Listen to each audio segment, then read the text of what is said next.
உங்களை நான் வாழ்த்துகிறேன். எப்படி இருக்கீங்க? நல்லா இருக்கீங்களா? இயேசுவோட நடக்கிறீங்களா? இன்றைக்கு காலையில் எவ்வளோ நேரம் ஜெபம் பண்ணீங்க? எவ்வளோ நேரம் வசனத்தை தியானிச்சிங்க? அதிகாலையில் எழும்பி இருட்டோடு எழும்பி முதல்ல ஆண்டவருக்கு முன்னால் போய் முழங்கால் படியிட்டு வேத வசனத்தை வாசித்து தியானித்து ஜெபிக்கணும். இந்த நாள் முழுவதும் என் கூட இருங்க, என்னை நடத்துங்க, என் கூட நீங்கள் நடந்து வரணும், என்னை உங்கள் கூடவே கைப்பிடிச்சு நடத்துங்க.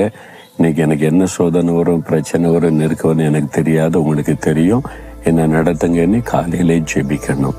ஆண்டவரே, எனக்கு சம்பந்தப்பட்ட எல்லாருக்கும் இந்த ஆசீர்வாதத்தை கொடுங்க.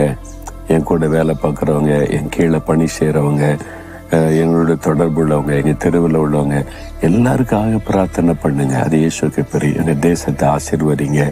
எங்கள் தேச தலைவர்கள் ஆசீர்வதித்து எங்கள் நாட்டுக்காக பயன்படுத்துங்க. அவங்களுக்கு நல்ல இறுதியும் கொடுங்க. சுயநலத்தை எடுத்து போடுங்க, பண ஆசையை எடுத்து போடுங்க. இந்த லஞ்சம் ஊழெல்லாம் பண்ணாமல் நாட்டுக்கு நல்லது செய்கிற நல்ல இருதயத்தை கொடுங்க.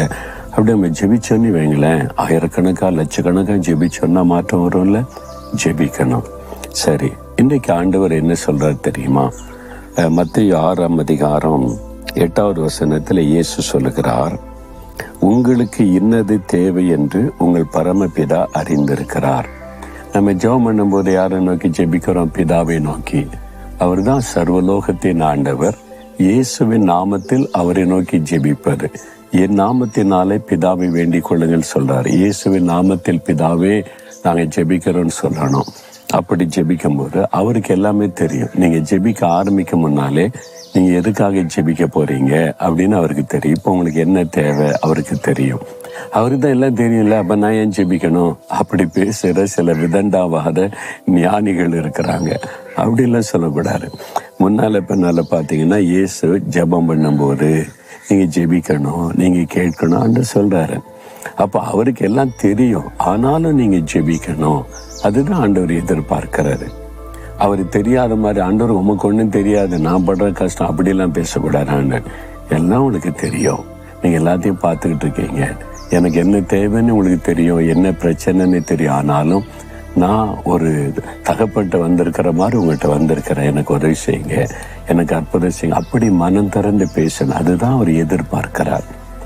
இப்போ ஒரு குழந்தைக்கு என்ன தேவைன்னு தகப்பனு தெரியாதா? வீட்டில் இருக்கிற தகப்பனுக்கு பிள்ளை படிக்க போனால் யூனிஃபார்ம் வேணும், ஷூ வேணும், டை வேணும், எல்லாமே தெரியுமே. அந்த பிள்ளைக்கு போக்குவரத்து ஒழுங்கு பண்ண எல்லாம் தெரியும்ல. தெரிஞ்சாலும் அந்த குழந்தை வந்து அப்பாப்பா எனக்கு யூனிஃபார்ம் வாங்கித்தாங்க, எனக்கு ஷூ வாங்கித்தாங்க எங்கள் ஸ்கூலில், அப்படி சொன்ன தகப்பனுக்கு சந்தோஷம் இல்லை. எல்லாம் எனக்கு தெரியும் போ அப்படிலாம் சொல்ல மாட்டாங்க. அதே மாதிரி தான் ஆண்டவரும், உனக்கு என்ன தேவை, உனக்கு என்ன பிரச்சனை எல்லாம் எனக்கு தெரியும், எல்லாத்தையும் நான் அறிந்திருக்கிறேன், ஆனாலும் நீ கேட்கணும், விசுவாசத்தோடு கேட்கணும். அப்படிதான் இயேசு அந்த இடத்துல சொல்லி கொடுக்கிறார். அப்போ அவருக்கு எல்லாமே தெரிந்திருந்தாலும் நான் வாய் திறந்து எப்போ கேட்போன்னு அவர் ஆவலோடு காத்திருக்கிறார். அந்த மாதிரி கேட்ட உடனே அப்பாவுக்கு எல்லாம் தெரியும்டா, நான் எனக்கு அவனுக்கு ஆயத்தம் பண்ணி வச்சிருக்கேன் பாரு அப்படின்னு ஒரு தகப்பன் மகிழ்ற மாதிரி சொல்லுவார். நீ என்கிட்ட வரணும், என்கிட்ட கேட்கணும்னு காத்துக்கிட்டே இருந்தேன், எனக்கு தெரியும், நான் உனக்கு செய்கிறேன் அப்படின்னு ஆண்டவர் சொல்லுவார். பாருங்க எவ்வளோ சந்தோஷம் தெரியுமா? ஒரு நல்ல தகப்பன் நமக்கு இருக்கிறார்.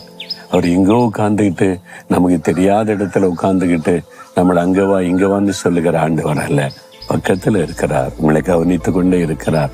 எல்லாமே எனக்கு தெரியும் அப்படின்னு அவரு சொல்லுகிறார். ஆனாலும் நீ கேளு, நீ கேட்டா உனக்கு செய்வேன்னு சொல்றார்.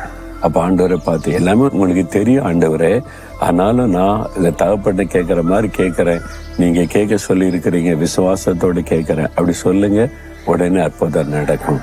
அவருக்கு தெரியுமே. விதண்டவாதெல்லாம் பேசக்கூடாது. சரியா? உங்களை தாழ்த்துங்க. இன்றைக்கு ஆண்டவரிடத்துல சொல்லுங்க, ஆண்டவரே, இயேசுவே, தகப்பனே, எனக்கு என்ன தேவை, இன்றைக்கு இப்போ என்ன தேவைன்னு எல்லாம் உங்களுக்கு தெரியும், ஆனாலும் நான் இயேசுவின் நாமத்தில் உங்களிடத்தில் வேண்டுதல் செய்கிறேன். இந்த காரியத்தில் இன்றைக்கு எனக்கு ஒரு அற்புதம் செய்யுங்க, என் தேவையை சொன்னீங்க, எனக்காக இந்த காரியத்தில் ஒரு அற்புதம் செய்வீர் என்ற விசுவாசத்தோடு உங்கள்கிட்ட தெரியப்படுத்துகிறேன். இயேசுவின் நாமத்தில் ஆமேன், ஆமேன்.